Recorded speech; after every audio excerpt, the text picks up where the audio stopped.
ચાલો મિત્રો, વાનેચા ફેમિલી વ્લોગમાં આપનું હાર્દિક સ્વાગત છે।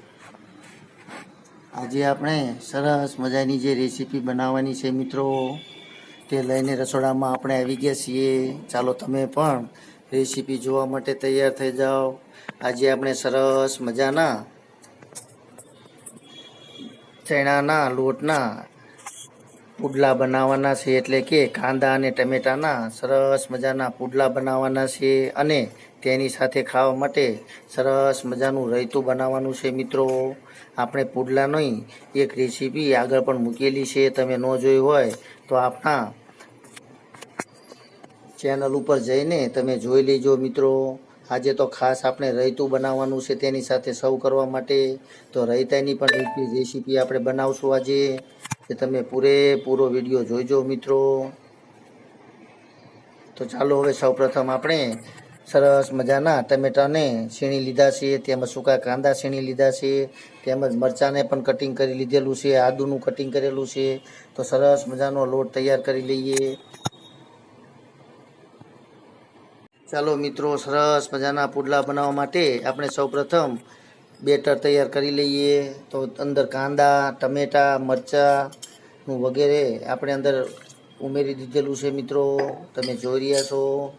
સરસ મજાનું બેટર તૈયાર કરશું, સ્વાદ પ્રમાણે મીઠું। આપણે ખાસ તો આજે પુડલાનો વિડીયો બનાવવાનો નથી, પરંતુ થોડોક બતાવીશ મિત્રો, આગળ આપણી ચેનલ પર મૂકેલો છે। થોડુંક ધાણા જીરું ઉમેરી દઈએ, થોડીક હિંગ, થોડુંક લાલ મરચું, થોડીક હળદર, તેમજ તીખું મરચું। સરસ મજાનું બેટર તૈયાર કરી લઈએ મિત્રો, સ્વાદ પ્રમાણે થોડી ખાંડ પણ ઉમેરી દઈએ।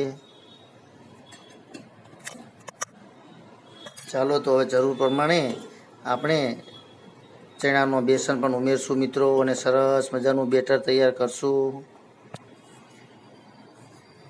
થોડું થોડું પાણી ઉમેરતા જઈએ અને સરસ રીતે આપણું બેટર હવે તૈયાર થઈ જાય છે મિત્રો। ચાલો મિત્રો, સરસ મજાનું બેટર આપણું તૈયાર થઈ ગયું છે। તો હવે આપણે પુડલા બનાવવાની પણ શરૂઆત પછી કરશું મિત્રો, જે તમને પૂરેપૂરી રેસીપી બતાવીશ। અને ખાસ તો તમે જે દહીંનું રાયતું બનાવવાનું છે તે ખાસ જોઈજો મિત્રો।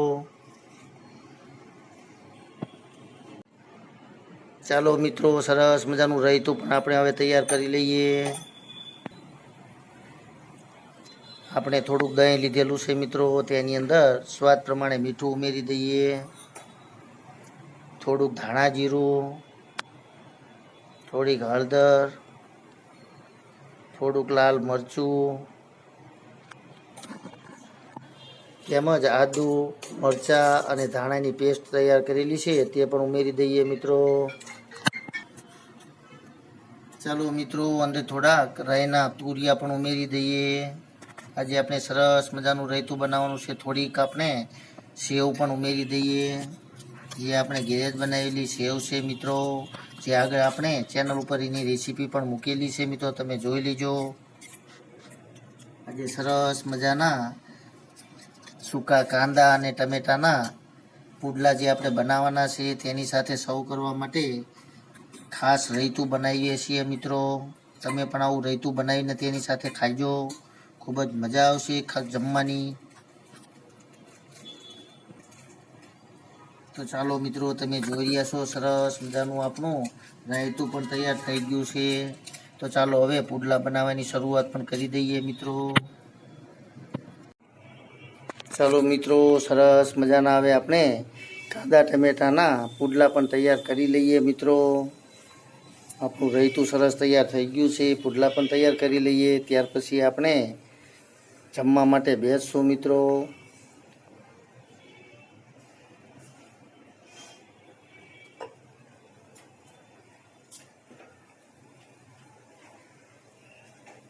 સરસ મજાના પુડલા પણ રાયતા સાથે ખાવાની ખૂબ જ મજા આવશે મિત્રો। તમે પણ એકવાર આ રીતે રાયતું અને કાંદા, ટમેટા, મરચાં ફૂલ પ્રમાણમાં ઉમેરીને સરસ મજાના આ રીતે પુડલા તૈયાર કરજો મિત્રો।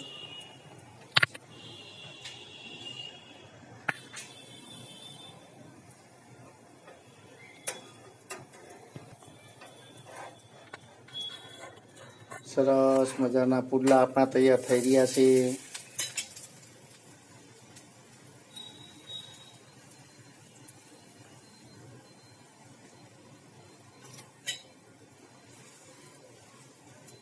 ચાલો મિત્રો, તો હવે આપણે ધીમા તાપથી સરસ મજાનો આપણો પુડલો પાકી જાય એટલે આ રીતે બધા જ પુડલા આવી રીતે તૈયાર કરશું મિત્રો.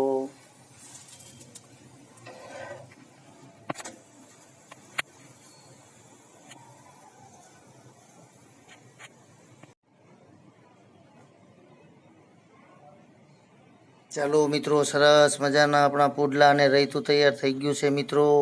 જોતાની સાથે જ મોઢામાં પાણી આવી જાય તેવા સરસ મજાના સૂકા કાંદા, ટમેટા અને મરચાંના પુડલા છે મિત્રો. જેની અંદર આપણે ચણાના લોટના બેસનના બનાવેલા છે. તેમજ સરસ મજાનું રાયતું પણ તૈયાર કરેલું છે, જેનું આપણે આગળ તમને બતાવ્યું. તો તમે આ રીતે સરસ મજાનું રાયતું બનાવજો, તેમજ પુડલા પણ બનાવજો. કારણ કે પુડલાની સાથે રાયતું ખાવાની ખૂબ જ મજા આવશે અને સ્વાદ પણ સરસ મજાનો આવતો હોય છે મિત્રો.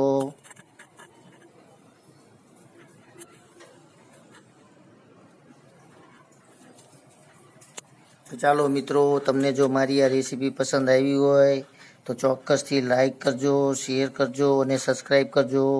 તેમજ મારા વિડીયોને તમારા મિત્ર મંડળની અંદર શેર કરજો મિત્રો.